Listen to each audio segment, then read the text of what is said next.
Well, hundreds of inspections have taken place throughout Montreal. What were the inspections for? On the lookout for illegal Airbnbs in the city.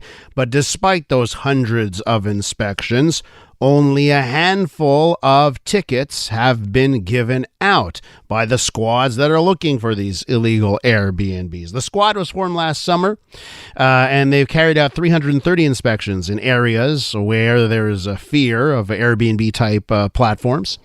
Let's take a closer look at this with Despina Sourias, City Councillor for the Loyola District of Cote, Neiges, also on the Executive Committee and responsible for housing on that Executive Committee. Hi, Despina. Welcome to the show. Hi, Elias. How's the family? Doing great. Are you on a speakerphone, by the way? No, I'm on my, should I put myself on my phone directly? Because I have my earphones. It's just a little echoey. I mean, it could be your location, by the way, but that's fine. I'll just do it like this. There you go. Yeah, that's much better. Better, eh? Yeah, okay. much better. Okay. So, yes. First things first here. I do want to get into family in a second, but let's talk about the Airbnb. I think, some people are clamoring to crack down on Airbnb. They want results. We're spending money on inspectors and inspections. I don't see the results. What do you say? Well, I mean, look, the squad was put in place last summer. So, I mean, the inspectors were hired last summer. The coordinator was hired in March of last year. It's a new process, and the law itself that enabled us to put it in place, I mean, that would make it reinforce it with la loi that was put in place, la loi sur les hébergements touristiques by Quebec, that allowed us to have more tools, right, to kind of frame our own work in this. To say that we did 394 inspections, and this is only in 3 boroughs, right, because the squads are deployed in 3 boroughs, so Ville-Marie, Plateau, and I believe that's the west where we have the... Oh, Despina, are you there? I think we lost our guest. Did we lose our guest? We've lost our guest. We will try and get back to Despina here. One of the things I do want to bring up with her is if we're just trying once again in this city to over-regulate, over-inspect our way out of a problem. I mean, it's one thing if you have inspections and then lo and behold, we see results. We're not seeing that here. Part of my worry is that we've once again gone down the path that the only solution here is coming up with more rules and regulations and bans and that kind of thing. We have Despina Sourias back on the line. Hi, Despina. Sorry about that. I was cut off. So I was saying, we put in place a squad in order to be able to catch the illegal tourist residences that are on our territory, and they're deployed in 3 boroughs, right? So we did 394 inspections. We did send out 19 fines directly to the offenders, and 42 are going to be sent out as well. So there has been results in terms of concrete numbers. Also, we were able to, because we don't have the full competency to, let's say, attack this problem, we have to work with Revenu Québec because they have the full powers to really take out the big stick and I get all that. Stop this process. And I get all that. And okay, great. We've had a few inspections that have led to tickets or fines or what have you. Okay, how much does that cost? How much do the inspectors cost? How much of this whole system, from top to bottom, Revenu Québec to the City of Montreal?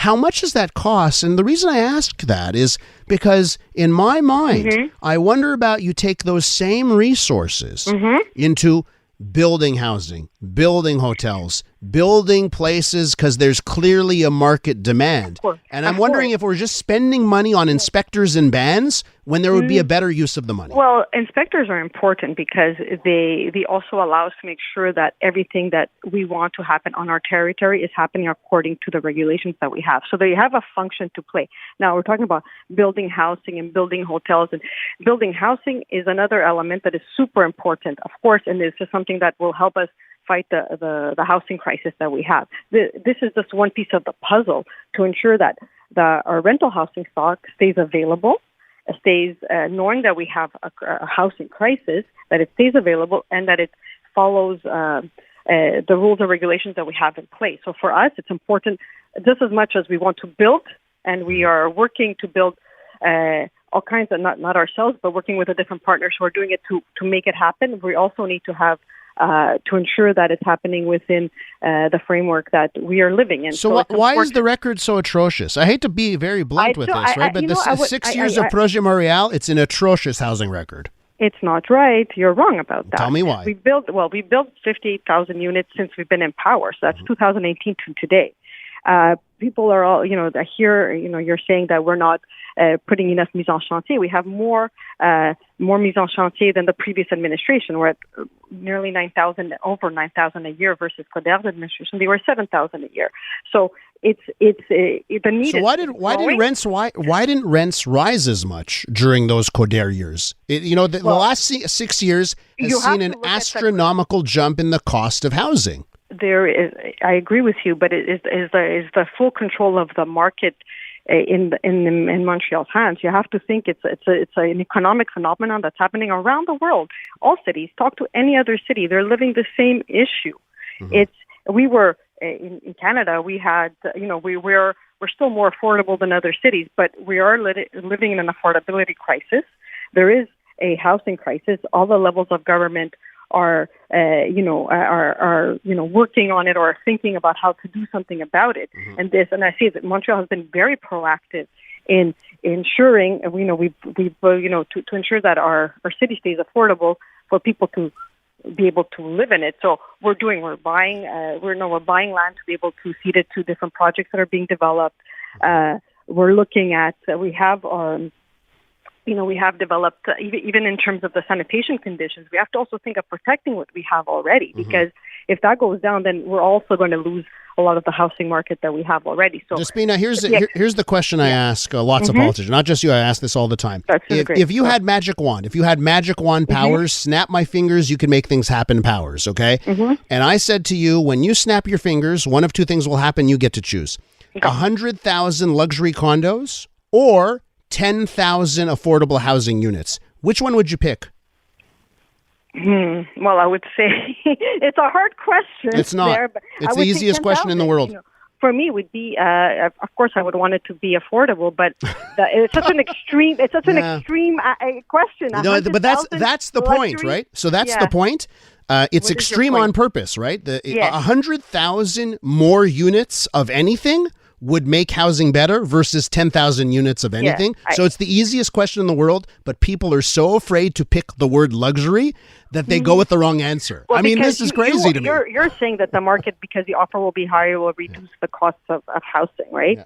But then you're producing 100,000 for who's going to be living there, Yeah. Who will be living there? Who will be living there? And all the studies in the world show now to build those 100,000. Yeah. What will happen is middle class will move up. Lower middle class will move to the middle class housing. Lower groups on that end will move up a step. Yeah. That's what happens when you build 100,000 of anything. But we also think we have to do it responsibly, because one of the roles is in urbanistic planning. You have to think of how you want the city to be built, and when you build, you also build the economy through that. Yeah. So what kind of economy you want to build? A luxury economy? Who's going to be able to afford all those things? So everything has to go together. It's not that simple, because if it were that simple, we would just do it. I know. If it were that simple, we'd have housing at the Blue Bonnets, right? I mean, it's coming. Yeah, it's coming. It's going to be announced. Oh, I can't wait. Can't wait, because I know you're looking forward to it. You've been talking a lot about it. Yeah, of course, because the record's atrocious. Your administration's record is atrocious. I don't mean to be tough on you. I disagree with you. No, I just have to disagree with you. I do feel like I know that we're doing a lot of work. I'm working on the housing, and I see how much effort we're putting. We built a whole department on housing so that the city could be proactive in ensuring that the housing in Montreal is a priority, and that we get the kind of housing that we need in Montreal, and not working on it alone, working with the economic development department and urban planning department, because it all has to work together. It's all about the balance, right? Because obviously, if you just go with complete free market, you end up at one extreme. And then we have the other extreme, where it must be the current administration that decides exactly what type of housing is needed. And I feel both extremes are bad, right? It's not alone, because we do have to work with developers. We do have to work with all partners involved. It's not extreme. It's what it is. You need to work with everybody in place, and governments have a role to ensure the public's interests are taken into consideration. You can't Despina? leave it to the market alone. So we're working with our partners. We have a Chantier Montréal Abordable. We have, Dagalo for the Hypodrome as well. So it is to ensure that we also have part of the developments that are secured for people who need them, who have maybe lesser means, and that's important for us. Despina, here's what I'm going to do. I would have to let you go, but I'm going to offer you this. I'm sure you don't want to. No, I don't. But if you have some more time, right? Because I've been hard on you on the housing portfolio. No, it's okay. I could take it. If you have more time, I'd like to ask you to stick around because I have a good news thing and actually some kudos to give you. If you have the time for me. If you have kudos, I'm sticking around. All right. Continuing things on the Elias Macko show, and we've asked Despina Sourias from the city of Montreal to stick around a little bit longer. Partially because I feel bad. The housing issue is not a good one for Projet Montreal, so I always like to lay it on thick. So I feel bad when I do that. But so let me just do two things, Despina. Despina, thanks for sticking around. And this will go a lot better for you and for Projet Montreal. So on the last item about housing, I will give you this.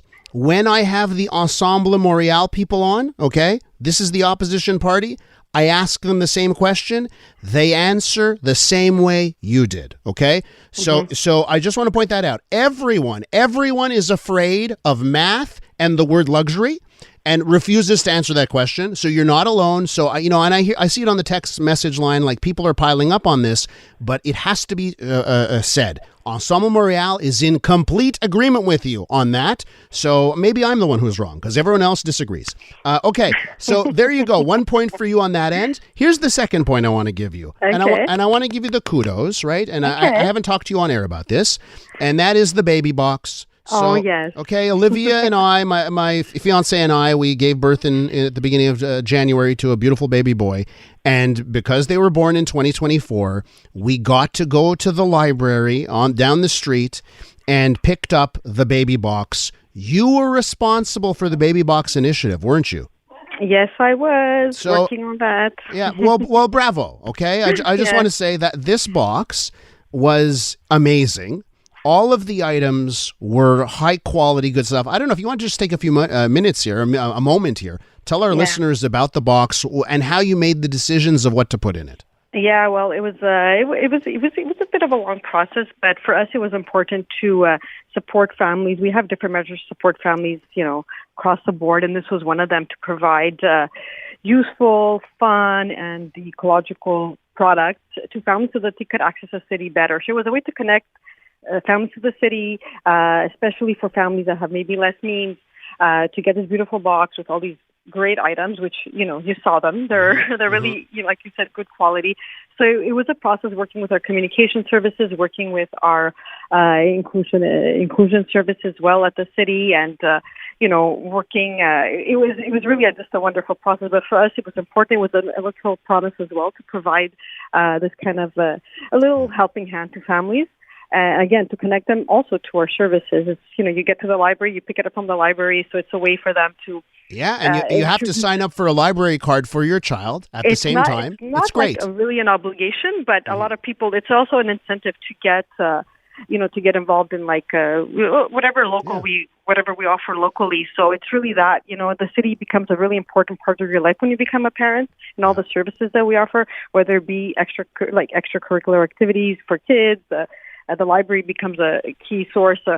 Even when you're at home with a baby, I remember going to different classes that were offered at the community centers that were supported by the city. So I think this is a way of really introducing you to your life as a parent and introducing our little citizen to the city. And Despina, let me tell you something. Everyone deserves nice things in life. And this is where your party excels. Your party excels in making life livable. Stick to that lane. You guys are going to be so successful. Despina, I got to let you go there. Thank you so much. Thank you. Despina Sourias, Cote Neiges, Loyola District City Councillor.